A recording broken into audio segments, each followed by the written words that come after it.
The Story of the Bagman's Uncle from Pickwick Papers by Charles Dickens. Read by Jonathan Jones. My uncle, gentlemen, said the bagman, was one of the merriest, pleasantest, cleverest fellows that ever lived. I wish you had known him, gentlemen. On second thoughts, gentlemen, I don't wish you had known him, for if you had, you would have been all by this time in the ordinary course of nature, if not dead, at all events so near it as to have taken to stopping at home and giving up company, which would have deprived me of the inestimable pleasure of addressing you at this moment. Gentlemen, I wish your fathers and mothers had known my uncle. They would have been amazingly fond of him, especially your respectable mothers. I know they would. If any two of his numerous virtues predominated over the many that adorned his character, I shall say they were his mixed punch and his after-supper song. Excuse my dwelling on these melancholy reflections of departed worth. You won't see a man like my uncle every day of the week.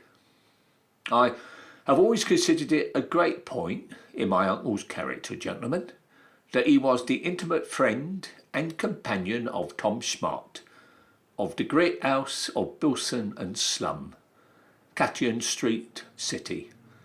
My uncle collected for Tiggin and Whelps, but for a long time he went pretty near the same journey as Tom. And the very first night they met, my uncle took a fancy for Tom, and Tom took a fancy for my uncle. They made a bet of a new hat before they'd known each other half an hour. Who should brew the best quart of punch and drink it the quickest? Now, my uncle was judged to have won the making, but Tom Smart beat him in the drinking by about half a salt spoonful. They took another quart apiece to drink each other's health, and were staunch friends ever afterwards. There's a destiny in these things, gentlemen. We can't help it. Now, in personal appearance, my uncle was a trifle shorter than the middle size. He was thought a stouter too than the ordinary run of people, and perhaps his face might be a shade redder. He had the jolliest face you ever saw, gentlemen, something like Punch, with a handsomer nose and chin. His eyes were always twinkling and sparkling, with good humour and a smile, not one of your unmeaning wooden grins, but a real merry, hearty, good-tempered smile was perpetually on his countenance. He was pitched out of his gig once and knocked head first against a milestone. There he lay, stunned, and so cut about the face with some gravel which would have been heaped up alongside it, that, to use my uncle's own strong expression, if his mother could have revisited the earth, she wouldn't have known him. Indeed, when I come to think of the matter, gentlemen, I feel pretty sure she wouldn't, for she died when my uncle was 2 years and 7 months old, and I think it's very unlikely that even with the gravel, his top boots would have puzzled the good lady not a little, to say nothing of his jolly red face. However, there he lay, and I've heard my uncle say many a time that the man who picked him up, that he was smiling as merrily as if he had tumbled out for a treat, and that after they had bled him, the first glimmerings of returning animation were his jumping up in bed, bursting out into a loud laugh, kissing the young woman who held the basin, and demanding a mutton chop and a pickled walnut. He was very fond of pickled walnuts, gentlemen. He said he always found that, taken without vinegar, they relished the beer. My uncle's great journey was in the fall of the leaf, at which time he collected debts and took orders in the north, going from London to Edinburgh, from Edinburgh to Glasgow, and from Glasgow back to Edinburgh, and thence to London by the schmack. You are to understand that his second visit to Edinburgh was for his own pleasure. He used to go back for a week, just to look up his old friends, and what with breakfasting with this one, lunching with that one, dining with a third, and supping with another, a pretty tight week he used to make of it.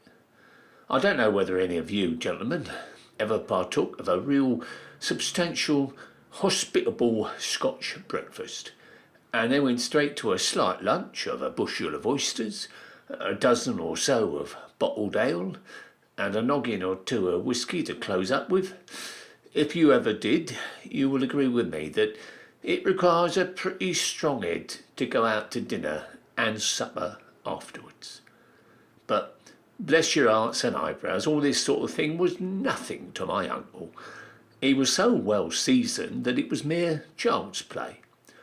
I've heard him say that he could see the Dundee people out any day and walk home afterwards without staggering. And yet the Dundee people have as strong heads and a strong punch, gentlemen, as you are likely to meet with between the poles. I've heard of a Glasgow man and a Dundee man drinking against each other for 15 hours at a sitting. They were both suffocated, as nearly as could be ascertained at the same moment, but with this trifling exception, gentlemen, they were not a bit worse for it. One night, within 24 hours of the time when he had settled to take shipping for London, my uncle supped at the house of a very old friend of his, a Bailey Mac, something and 4 syllables after it, who lived in the old town of Edinburgh. There were the Bailey's wife, and the Bailey's 3 daughters, and the Bailey's grown-up son, and 3 or 4 stout, bushy-eyebrowed, canny old Scotch fellows that the Bailey had got together to do honour to my uncle and to help make merry. It was a glorious supper. They were kippered salmon and finnan haddocks and a lamb's head and a haggis, a celebrated Scotch dish, gentlemen, which my uncle used to say always looked to him, when it came to the table, very much like a Cupid's stomach, and a great many other things besides that I forget the names of, but very good things notwithstanding. The lassies were pretty and agreeable. The bailiff's wife was one of the best creatures that ever lived, and my uncle was in thoroughly good cue, the consequence of which was that the young ladies tittered and giggled, and the old lady laughed out loud, and the Bailey and the other old fellows, well, they were raw till they were red in the face. Oh, mortal time! I don't quite recollect how many tumblers of whisky toddy each man drank after supper, but this I know, that about 1 o'clock in the morning, the Bailey's grown-up son became insensible while attempting the first verse of Woody Brewed a Peak a Mort, and he having been, for half an hour before, the only other man visible above the mahogany, it occurred to my uncle that it was almost time to think about going, especially as drinking had set in at 7 o'clock, in order that he might get home at a decent hour. But thinking it might not be quite polite to go just then, my uncle voted himself into the chair, mixed another glass, arose to propose his own health, addressed himself in a neat and complimentary speech, and drank the toast with great enthusiasm. Still, nobody woke. So my uncle took a little drop more, neat this time, to prevent the toddy from disagreeing with him, and, laying violent ends on his hat, sallied forth into the street. It was a wild and gusty night when my uncle closed the Bailey's door, and settling his hat firmly on his head to prevent the wind from taking it, thrust his hands into his pocket, and looking upward, took a short survey of the state of the weather. The clouds were drifting over the moon at their giddiest speed, at one time wholly obscuring her, at another suffering her to burst forth in full splendour and shed a light on all the subjects around. Anon, driving over her again with increased velocity and shrouding everything in darkness. Really, this won't do, said my uncle, addressing himself to the weather, as if he felt himself personally offended. This is not at all the kind of thing for my voyage. It will not do at any price, said my uncle very impressively. Having repeated this several times, he recovered his balance with some difficulty, for he was rather giddy with looking up into the sky so long, and walked merrily on. The Bailey's house was in Canongate, and my uncle was going to the other end of Leith Walk, rather better than a mile's journey.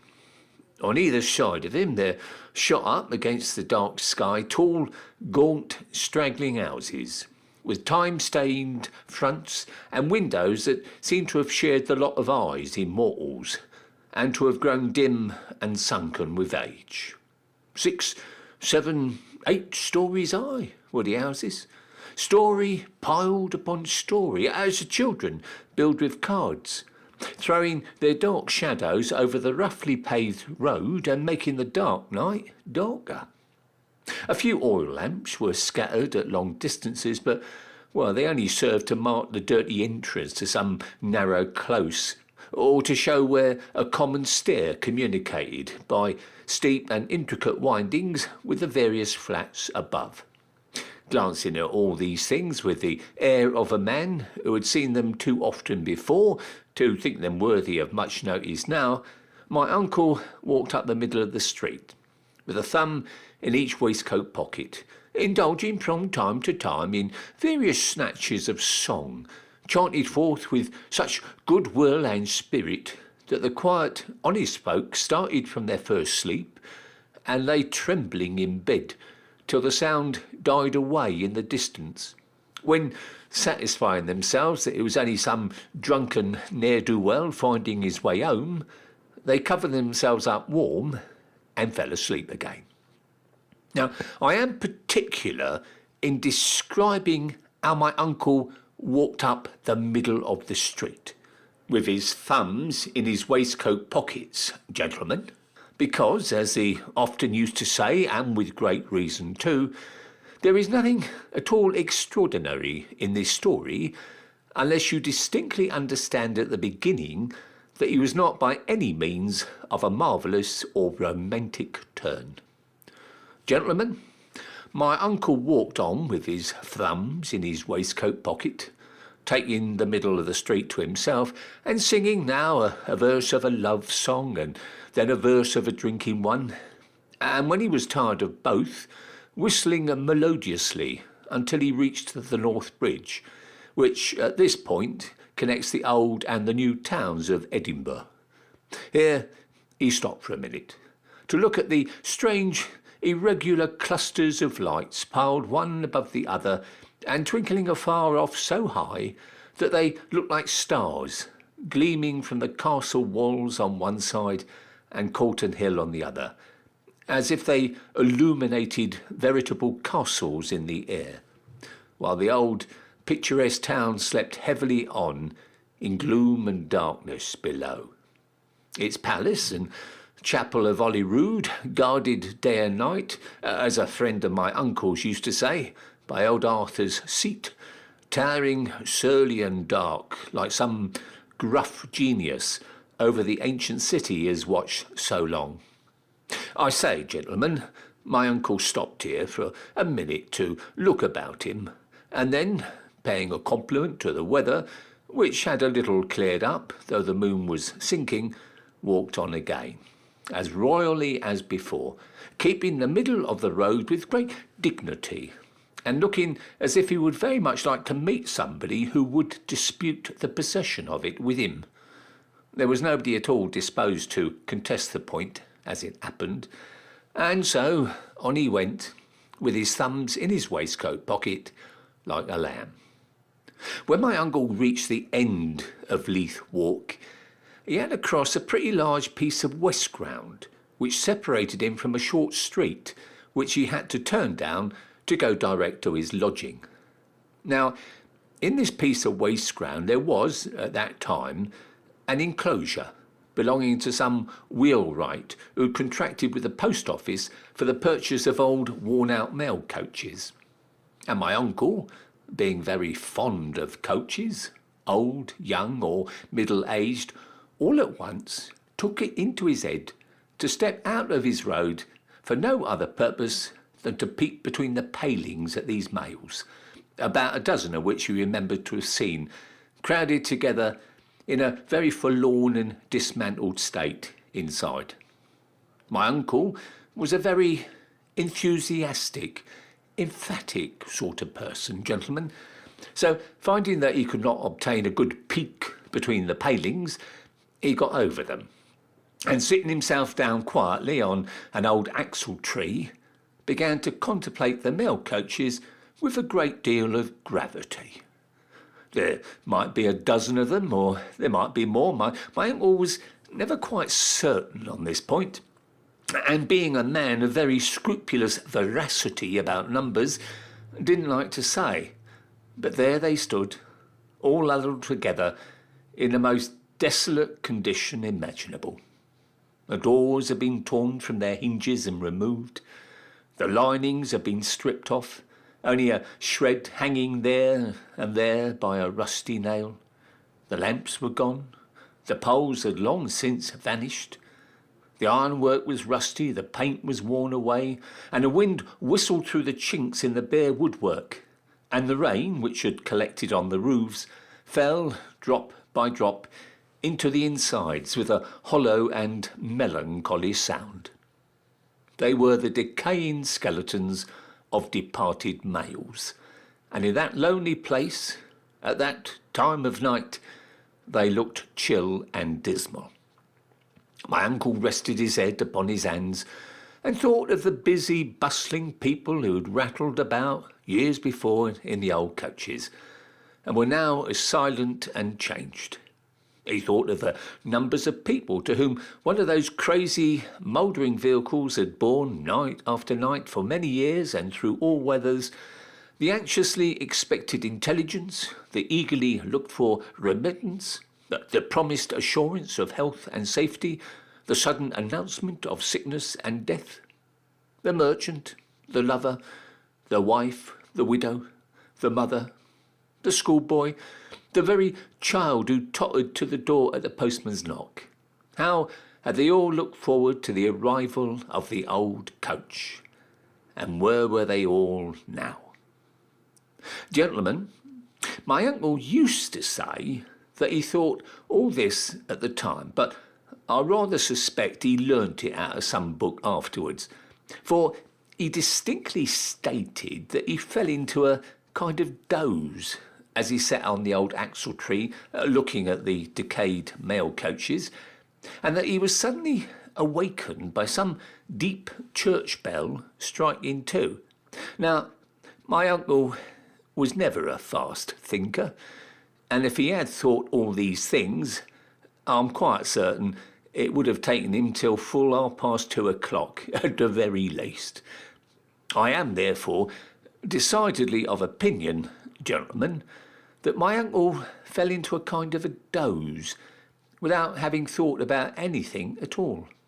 Now, be this as it may, a church bell struck two. My uncle woke, rubbed his eyes, and jumped up in astonishment. In one instance, after the clock struck two, the whole of this deserted and quiet spot had become a scene of most extraordinary life and animation. The mail coach doors were on their hinges, the lining was replaced, the ironwork was as good as new, the paint was restored, the lamps were alight, cushions and greatcoats were on every box, porters were thrusting parcels into every boot, guards were stowing away letter-bags, hostlers were dashing pails of water against the renovated wheels, numbers of men were rushing about, fixing poles into every coach. Passengers arrived, portmanteaus were handed up, horses were put to. In short, it was perfectly clear that every mail there was to be off directly. Gentlemen, my uncle opened his eyes so wide at all this that, to the very last moment of his life, he used to wonder how it fell out that he had ever been able to shut them again. "Now then," said a voice, as my uncle felt a hand on his shoulder. "You're booked for inside, you'd better get in." "I booked?" said my uncle, turning round. "Yes, certainly." My uncle, gentlemen, could say nothing. He was so very much astonished. The queerest thing of all was that, although there was such a crowd of persons, and although fresh faces were pouring in every moment, There was no telling where they came from. They seemed to start up in some strange manner from the ground or the air, and disappear in the same way. When a porter had put his luggage in the coach and received his fare, he turned round and was gone. And before my uncle had well begun to wonder what had become of him, half a dozen fresh ones started up and staggered along under the weight of parcels which seems big enough to crush 'em. The passengers was all dressed so oddly too. Large, broad-skirted lace coats with great cuffs and no collars, and wigs. Gentlemen, great formal wigs with a tie behind. Well, my uncle, he could make nothing of it. "Now, you're getting in," said the person who had addressed my uncle before. He was dressed as a mail guard, with a wig on his head and most enormous cuffs to his coat, and had a lantern in one hand and a huge blunderbuss in the other, which he was going to stow away in his little arm chest. "Are you going to get in, Jack Martin?" said the guard, holding the lantern to my uncle's face. "Hello," said my uncle, falling back a step or two. "That's familiar." "It's there on the waybill," replied the guard. "Isn't there a Mister before it?" said my uncle, for he felt, gentlemen, that for a guard he didn't know, to call him Jack Martin was a liberty which the post office wouldn't have sanctioned if they had known it. "No, there is not," rejoined the guard coolly. "Is the fare paid?" inquired my uncle. "Of course it is," rejoined the guard. "It is it?" said my uncle. "Then here goes. Which coach?" "This," said the guard, pointing to an old-fashioned Edinburgh and London mail, which had the steps down and the door open. "Stop here are the other passengers. Let them get in first." As the guard spoke, there all at once appeared right in front of my uncle a young gentleman in a powdered wig and a sky-blue coat trimmed with silver, made very full and broad in the skirts, which were lined with buckram. Ticking and whelps were in the printed calico and waistcoat piece line, gentlemen, so my uncle, well, he knew all the materials at once. He wore knee breeches and a kind of leggings rolled up over his silk stockings, and shoes with buckles. He had ruffles at his wrists, a three-cornered hat on his head, and a long taper sword by his side. The flaps of his waistcoat came halfway down his thighs, and the ends of his cravat reached to his waist. He stalked gravely to the coach door, pulled off his hat, and held it above his head at arm's length, cocking his little finger in the air at the same time, as some affected people do when they take a cup of tea. Then he drew his feet together and made a low, grave bow, and then put out his left hand. My uncle was just going to step forward and shake it heartily, when he perceived that these attentions were directed not towards him, but to a young lady who had just then appeared at the foot of the steps, attired in a old-fashioned green velvet dress with a long waist and stomacher. She had no bonnet on her head, gentlemen, which was muffled in a black silk hood, but she looked round for an instant as she prepared to get into the coach, and such a beautiful face as she disclosed my uncle had never seen, not even in a picture. She got into the coach, holding up her dress with one hand, and, as my uncle always said with a round oath when he told the story, he wouldn't have believed it possible that legs and feet could have been brought to such a state of perfection unless he had seen them with his own eyes.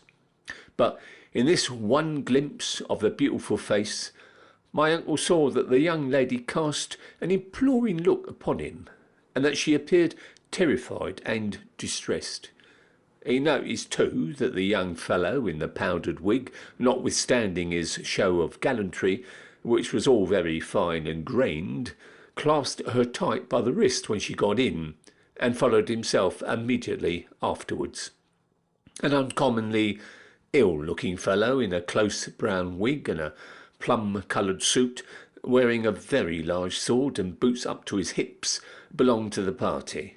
And when he sat himself down next to the young lady, who shrunk into a corner at his approach, my uncle was confirmed in his original impression that something dark and mysterious was going forward. or, as he'd always said to himself, that there was a screw loose somewhere. It's quite surprising how quickly he made up his mind to help the lady at any peril if she needed help. "Death and lightning!" exclaimed the young gentleman, laying his hand upon his sword as my uncle entered the coach. "Blood and thunder!" roared the other gentleman. With this he whipped his sword out and made a lunge at my uncle without further ceremony. My uncle had no weapon about him, but with great dexterity he snatched the ill-looking gentleman's three-cornered hat from his end, and receiving the point of his sword right through the crown, squeezed the sides together and held it tight. "Bring him behind!" cried the ill-looking gentleman to his companion as he struggled to regain his sword. "You'd better not," cried my uncle, displaying the heel of one of his shoes in a threatening manner. "I'll kick his brains out if he has any, or fracture his skull if he hasn't." Exerting all his strength at this moment, my uncle wrenched the ill-looking man's sword from his grasp and flung it clean out of the coach window, upon which the younger gentleman vociferated "Death and lightning" again, and laid his hand upon the hilt of his sword in a very fierce manner, but didn't draw it. Perhaps, gentlemen, as my uncle used to say with a smile, perhaps he was afraid of alarming the lady. "Now, gentlemen," said my uncle, taking his seat deliberately, "I don't want to have any death, with or without lightning, in a lady's presence, and we have had quite blood and thundering enough for one journey. So, if you please, we'll sit in our places like quiet insides. Here, guard, pick up that gentleman's carving knife." Well, as quickly as my uncle said the words, the guard appeared at the coach window, and with the gentleman's sword in his hand. He held up his lantern, looked earnestly in my uncle's face as he handed it in, and when, by its light, my uncle saw, to his great surprise, that an immense crowd of mail-coach guards swarmed round the window, every one of whom had his eyes earnestly fixed upon him too. He had never seen such a sea of white faces, red bodies, and earnest eyes in all his born days. "This is the strangest sort of thing I've ever had anything to do with," thought my uncle. "Allow me to return your hat, sir." The ill-looking gentleman received his three-cornered hat in silence, looked at the hole in the middle with an inquiring air, and finally stuck it on top of his wig with a solemnity the effect of which was a trifle impaired by his sneezing violently at the moment and jerking it off again. "All right," cried the guard with the lantern, mounting into his little seat behind, and away they went. My uncle peeped out of the coach window as they emerged from the yard, and observed that the other mails, with coachmen, guards, horses, and passengers complete, were driving round and round in circles at a slow trot of about, 5 miles an hour. My uncle burnt with indignation, gentlemen. As a commercial man, he felt that the mail-bags were not to be trifled with, and he resolved to memorialise the post office on the subject, the very instant he reached London. At present, however, his thoughts were occupied with a young lady, who sat in the furthest corner of the coach, with her face muffled closely in her hood. The gentleman with the sky-blue coat sitting opposite to her. The other man, in the plum-coloured suit, by her side, and both watching her intently. If she so much as rustled the folds of her hood, he could hear the ill-looking man clap his hand upon his sword, and could tell by the other's breathing, it was so dark he couldn't see his face, that he was looking as big as if he were going to devour her at a mouthful. This roused my uncle more and more, and he resolved, what come what might, to see the end of it. He had great admiration for bright eyes and sweet faces, and pretty legs and feet. In short, he was fond of the whole sex. It runs in our family, gentlemen. So am I. Many were the devices with which my uncle practised to attract the lady's attention, or at all events to engage the mysterious gentleman in conversation. they were all in vain. The gentleman wouldn't talk, and the lady didn't dare. He thrust his head out of the coach window at intervals and bawled out to know why they didn't go faster. But he called till he was hoarse. Nobody paid the least attention to him. He leant back in the coach and thought of the beautiful face and the feet and legs. This answered better. It whiled away the time and kept him from wondering where he was going, and how it was that he found himself in such an odd situation. Not that this would have worried him much anyway. He was a mighty free and easy-roving, devil-may-care sort of person, was my uncle, gentleman. All of a sudden, the coach stopped. "Hello," said my uncle. "What's in the wind now?" "A light here," said the guard, letting down the steps. "Here," cried my uncle. "Here," rejoined the guard. "I'll do nothing of the sort," said my uncle. "Very well then, stop where you are," said the guard. "I will," said my uncle. "Do," said the guard. The other passengers had regarded this colloquy with great attention, and finding that my uncle was determined not to alight, the younger men squeezed past him to hand the lady out. At this moment, an ill-looking man was inspecting the hole in the crown of his three-cornered hat.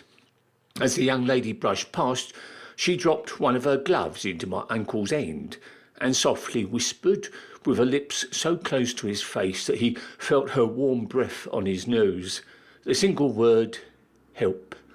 Gentlemen, my uncle leaped out of the coach at once with such violence that it rocked on the springs again. "Oh, you thought better of it, have you?" said the guard when he saw my uncle standing on the ground.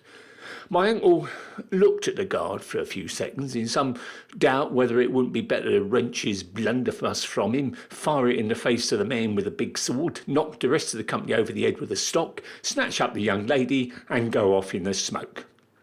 On second thoughts, however, he abandoned this plan as being a shade too melodramatic in the execution, and following the two mysterious men who, keeping the lady between them, were now entering an old house in front of which the coach had stopped. They turned into the passage, and my uncle followed. Of all the ruinous and desolate places my uncle had ever beheld, this was the most so. It looked as if it had once been a large house of entertainment, but the roof had fallen in many places, and the stairs were steep, rugged, and broken. There was a huge fireplace in the room into which they walked, and the chimney was blackened with smoke, but no warm blaze lighted it up now. The white, feathery dust of burnt wood was still strewed over the hearth, but the stove was cold, and all was dark and gloomy. "Well," said my uncle as he looked about him, "a mail travelling at a rate of 6 miles and half an hour, and stopping for an indefinite period at such a hole as this, is rather an irregular sort of proceeding, I fancy. This shall be made known. I'll write it to the papers." My uncle said this in a pretty loud voice and in an open, unreserved sort of manner, with the view of engaging the two strangers in conversation if he could, but neither of them took any more notice of him than whispering to each other and scowling at him as they did so. The lady was at the farther end of the room, and once she ventured to wave her hand, as if beseeching my uncle's assistance. At length the two strangers advanced a little, and the conversation began in earnest. "You don't know this is a private room, I suppose, fellow?" said the gentleman in sky blue. No, I do not, fellow," rejoined my uncle. "Only if this is a private room, specially ordered for the occasion, I should think the public room must be a very comfortable one."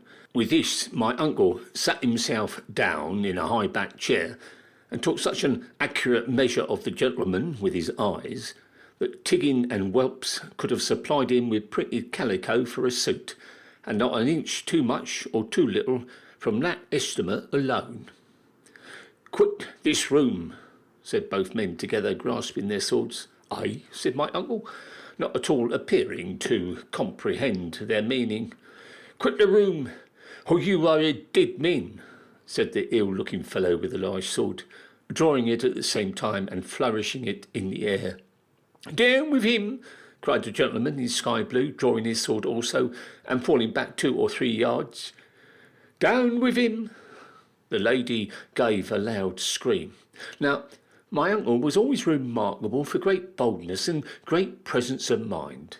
All the time he had appeared so indifferent to what was going on, he had been looking slyly about for some missile or weapon of defence, and at the very instant when the swords were drawn, he espied, standing in the chimney corner, an old basket-hilted rapier in a rusty scabbard. At one bound, my uncle caught it in his hand, drew it, flourished it gallantly above his head, called aloud to the lady to keep out of the way, hurled the chur at the man in sky blue, and the scabbard at the man in plum colour, and taking advantage of the confusion, fell upon them both pell-mell. Gentlemen, there is an old story, none the worse for being true, regarding a fine young Irish gentleman who, being asked if he could play the fiddle, replied he had no doubt he could, but he couldn't exactly say for certain because he had never tried. This is not inapplicable to my uncle and his fencing. He had never had a sword in his hand before, except once when he played Richard III at a private theatre, upon which occasion it was arranged with Richmond that he was to be run through from behind without showing fight at all. But here he was, cutting and slashing with 2 experienced swordsmen, thrusting and guarding and poking and slicing, and acquitting himself in the most manful and dexterous manner possible, although up to that time he had never been aware that he had the least notion of the science. It only shows how true the old saying is, that a man never knows what he can do till he tries, gentlemen. Well, the noise of the combat was terrific, each of the 3 combatants swearing like troopers, and their swords clashing with as much noise as if all the knives and steels in Newport Market were rattling together at the same time. When it was at its very height, the lady, to encourage my uncle most probably, withdrew her hood entirely from her face, and disclosed a countenance of such dazzling beauty that he would have fought against 50 men to win one smile from it and die.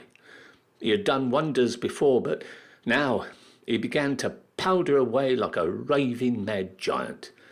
At this very moment, the gentleman in sky blue, turning round and seeing the young lady with her face uncovered, vented an exclamation of rage and jealousy, and turning his weapon against her beautiful bosom, pointed a thrust at her heart, which caused my uncle to utter a cry of apprehension that made the building ring.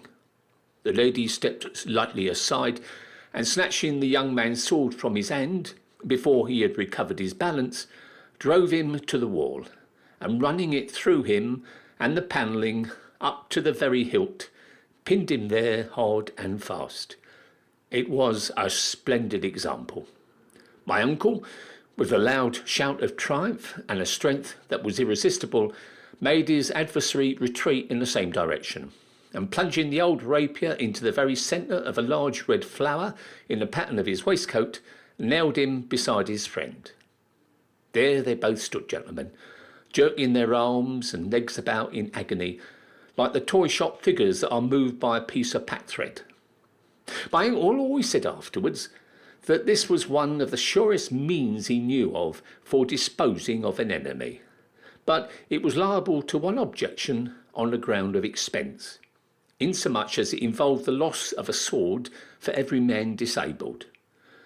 "The mail," cried the lady, running up to my uncle and throwing her beautiful arms round his neck. "We may yet escape." "May?" cried my uncle. "Why, my dear, there's nobody else to kill, is there?" My uncle was rather disappointed, gentlemen, for he thought a little quiet bit of love-making would have been agreeable after the slaughtering, if it were only to change the subject. "We have not an instant to lose here," said the young lady. "He," pointing to the young gentleman in the sky blue, "is the only son of the powerful Marquis of Filterville." "Well then, my dear, I'm afraid he'll never come to the title," said my uncle. looking coolly at the young gentleman as he stood fixed up against the wall in the cockchafer fashion I have described. "You have cut off my entail, my love." "I have been torn from my home and friends by these villains," said the young lady, her features glowing with indignation. "That wretch would have married me by violence in another hour."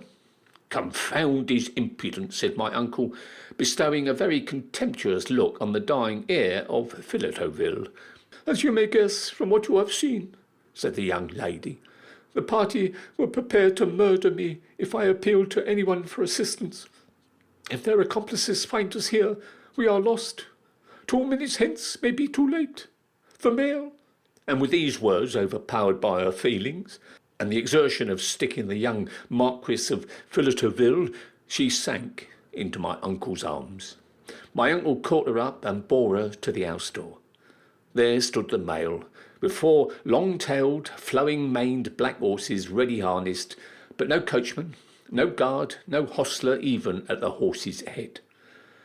"Gentlemen, I hope I do no injustice to my uncle's memory when I express my opinion that although he was a bachelor, he had held some ladies in his arms before this time. I believe indeed that he had rather a habit of kissing barmaids, and I know that in 1 or 2 instances he had been seen by credible witnesses to hug a landlady in a very perceptible manner. I mention the circumstances to show what a very uncommon sort of person this beautiful young lady must have been, to have affected my uncle in the way she did. He used to say that, as her long dark hair trailed over his arm, and her beautiful dark eyes fixed themselves upon his face when she recovered, he felt so strange and nervous that his legs trembled beneath him. But who can look in a sweet, soft pair of dark eyes without feeling queer? I can't, gentlemen. I'm afraid to look at some eyes, I know, and that's the truth of it. "You'll never leave me?" murmured the young lady. "Never," said my uncle, and he meant it too. "My dear preserver!" exclaimed the young lady. "My dear, kind, brave preserver!" "Don't," said my uncle, interrupting her. "Why?" inquired the young lady. "Because your mouth looks so beautiful when you speak," rejoined my uncle, "that I'm afraid I shall be rude enough to kiss it." The young lady put up her hand as if to caution my uncle not to do so, and said no, she didn't say anything. She smiled. When you are looking at a pair of the most delicious lips in the world, and see them gently break into a roguish smile, if you are very near them, and nobody else by, you cannot better testify your admiration of their beautiful form and colour than by kissing them at once. My uncle did so, and I honour him for it. "Hark!" cried the young lady, starting. "The noise of wheels and horses." "So it is," said my uncle, listening. He had a good ear for wheels and the tramping of hoofs, but there appeared to be so many horses and carriages rattling towards them from a distance that it was impossible to form a guess at their number. The sound was like that of 50 brakes, with 6 blood cattle in each. "We are pursued!" cried the young lady, clasping her hands. "We are pursued! I have no hope but in you." Well, there was such an expression of terror in her beautiful face that my uncle made up his mind at once. He lifted her into the coach, told her not to be frightened, pressed his lips to hers once more, and then, advising her to draw up the window to keep the cold air out, mounted the box. "Stay, love," cried the young lady. "What's the matter?" said my uncle from the coach box. "I want to speak to you," said the young lady. "Only a word, only one word, dearest." "Must I get down?" inquired my uncle. The lady made no answer, but she smiled again. Such a smile, gentlemen! It beat the other one all to nothing. My uncle descended from his perch in a twinkling. "What is it, my dear?" said my uncle, looking in at the coach window. The lady happened to bend forward at the same time, and my uncle thought she looked more beautiful than she had done yet. He was very close to her just then, gentlemen, so he really ought to know. "What is it, my dear?" said my uncle. Will you never love anyone but me? Never marry anyone beside? Said the young lady. My uncle swore a great oath that he would never marry anybody else, and the young lady drew in her head and pulled up the window. He jumped upon the box, squared his elbows, adjusted the ribbons, seized the whip which lay on the roof, gave one flick of the off-leader, and away went the four-tailed, flowing-maned black horses at 15 good English miles an hour, with the old mail coach behind them. Phew, how they tore along! The noise behind grew louder. The faster the old mail went, the faster came the pursuers. Men, horses, dogs were leagued in the pursuit. The noise was frightful, but above all rose the voice of the young lady, urging my uncle on and shrieking, "Faster, faster!" Well, they whirled past the dark trees as feathers would be swept before a hurricane. Houses, gates, churches, haystacks, objects of every kind they shot by, with a velocity and noise like roaring waters suddenly let loose. Still, the noise of pursuit grew louder, and still my uncle could hear the young lady wildly screaming, "Faster, faster!" But my uncle plied the whip and rein, and the horses flew onward till they were white with foam, and yet the noise behind increased, and yet the young lady cried, "Faster, faster!" My uncle gave a loud stamp on the boot in the energy of the moment, and found that it was grey morning, and he was sitting in the wheelwright's yard, on the box of an old Edinburgh mail, shivering with the cold and wet, and stamping his feet to warm them. He got down. He looked eagerly inside for the beautiful young lady. Alas, there was neither door nor seat to the coach. It was a mere shell. Of course, my uncle knew very well that there was some mystery in the matter, and that everything had passed exactly as he used to relate it. He remained staunch to the great oath he had sworn to the beautiful young lady, refusing several eligible landladies on her account, and dying a bachelor at last. He always said what a curious thing it was that he should have found out by such a mere accident as in clambering over the palings that the ghosts of mail coaches and horses, guards, coachmen and passengers were in the habit of making journeys regularly every night. He used to add that he believed he was the only living person who'd ever been taken as a passenger on one of these excursions. And I think he was right, gentlemen. At least, I've never heard of any other.